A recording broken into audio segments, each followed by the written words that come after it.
قصور ويخوت بملايين الدولارات وثروات توصل لمليارات الدولارات، يعني تحل أزمة دول بحالها. في الفيديو ده هحكي لكم عن أغنى 5 رؤساء وملوك عرب معاهم مليارات مش ملايين. كل واحد فيهم عنده ثروة لو فضل يصرف فيها هو وعياله وأحفاد أحفاده مش هتخلص ولا هتنقص حتى. وعلشان تعرفوا مين هم الرؤساء والأمراء دول خليكم معايا في الفيديو ده. تعال أقولك أول واحد في قائمة الأغنى، والأول هو الشيخ محمد بن زايد اللي اشترى لوحة مخلص العالم بتاع دافنشي ب 500 مليون دولار، وعنده يخت سعره خيال. وبلاش أقول لكم على سعره، وكفاية بس تعرفوا إن التفويلة بتاعة اليخت دي بتوصل ل 500 ألف دولار، وجواه حمام سباحة وصالة ألعاب رياضية، وبدل المطعم مطاعم كتير. وعنده أغلى قصر في بريطانيا ب 282 مليون دولار، وثروته تعمل لها حوالي 30 مليار دولار حسب الشرق بلومبرج. أما التاني هو الشيخ محمد بن راشد اللي اليخت بتاعه 8 أدوار، أو زي ما سمعتوا كده يخت ب8 أدوار، يعني عبارة عن مدينة عايمة، واشتراه في 2006 ب 350 مليون دولار. وده غير اليخت الصغير اللي بملايين الدولارات برضه. وعنده عقارات في بريطانيا بقيمة 300 مليون جنيه استرليني.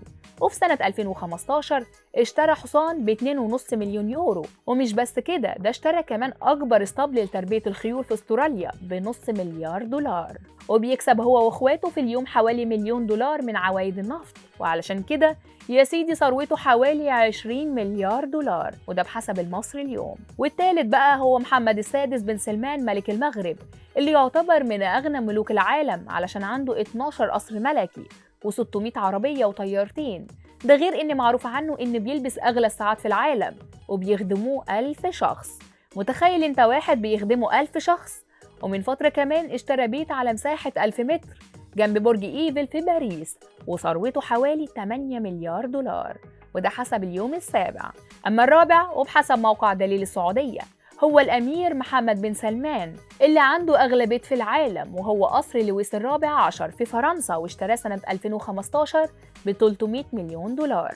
ولازم طبعا يبقى عنده يخت، ومش أي يخت، ده أغلى يخت في العالم، جوه أحواض للسباحة ومهبط للطائرات وسينما ومسرح وجيم، وسعره 550 مليون دولار. كل ده وهو عنده 38 سنة بس، ومتجوز بنت عمه الأميرة سارة، ومخلفين 5 أولاد، سلمان ومشهورة وفهدة ونورة وعبد العزيز. وبيشتغل 18 ساعة في اليوم، وتسليته الوحيدة هي الصيد والغطس، ومحافظ على صحته، وعمره ما دخن ولا شرب كحول، وثروته حوالي 5 مليار دولار.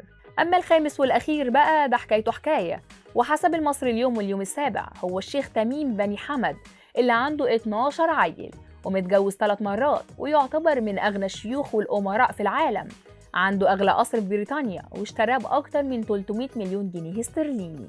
وليه في أمريكا قصر ملكي فخم، ده غير قصر صغير اشتراه ب 42 مليون دولار علشان الخدم يقعدوا فيه لما يكونوا هناك. ده غير اليخت بتاعه اللي يعتبر قصر مش يخت على 4 أدوار، وفي كل وسائل الترفيه اللي ممكن تتخيلها. وعلى جوانبه لوحات لبيكاسو ما تتقدرش بتمن، وسعره 300 مليون يورو. الشيخ تميم متجوز 3 مرات وعنده 12 عيل، وسنة 2015 اتجوز لأول مرة، والزوجة كانت الشيخة جواهر، واللي اختارتها الشيخة موزة، والاتنين ولاد عم، وخلف منها بنتين وولدين. والشيخة جواهر تعتبر السيدة الأولى في قطر، وهي الوحيدة اللي بتظهر مع الشيخ تميم لما بيكون مسافر بره. أما الزوجة التانية والأجمل فهي الشيخ العنود، واتجوزها سنة 2009 وخلفوا 3 بنات وولدين. والشيخة العنود ليها مكانة خاصة في قلب الأمير، لدرجة إن اشترى ليها قصر في تركيا ب 100 مليون يورو، وهو أغلى وأفخم قصر هناك ومكتوب باسمها. والزوجة الثالثة والأخيرة هي الشيخة نورة، واتجوزها سنة 2014 وخلف منها 3 صبيان. وزي ما ربنا مكارم الشيخ تميم ب3 جوازات و12 ابن، مديله فلوس كتيرة برضه وثروة كبيرة وصلت ل3 مليار دولار. يا ترى بقى أنت ثروتك وصلت لكام؟